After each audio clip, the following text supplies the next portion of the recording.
Welcome to my channel and welcome to part 2 of the Everest 3D printer build. So first I just cut all the wires to length and crimped them. And for anything that wasn't moving, I just used Ethernet cable because that's cheap and it's rated for about 2 amps, so it works great for stepper motors and end stops. And of course I used higher gauge wire for the heaters, and I used silicone wire for anything that was moving. I didn't show much of the wiring because again, this is not a how-to video. I soldered all the wires going to the printhead and kept them safe inside of a rigid plastic tube so they didn't get bent inside the umbilical. Then I just used some hot glue and zip ties to keep all the wires nice and tidy. Then I just plugged everything into the main board. Then I built a printhead.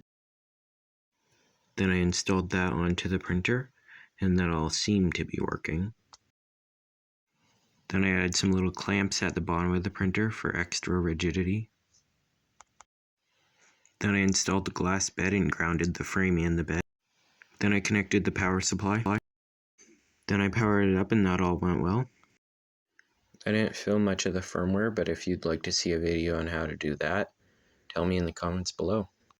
Then finally, after I finished the firmware, I got the first movement. Then I got both the heaters working. Then I had to take apart the printhead I made due to shorts and disconnections of the wires on this 16-pin header. Then I resoldered all that and replaced all the connections with DuPont connectors, and I reinstalled it on the printer.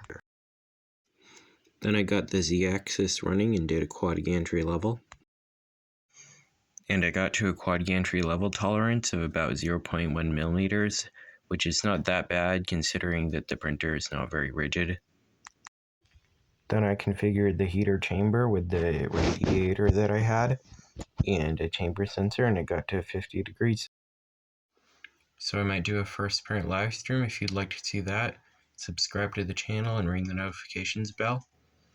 If you enjoyed the video, please hit that like button, and thanks for watching.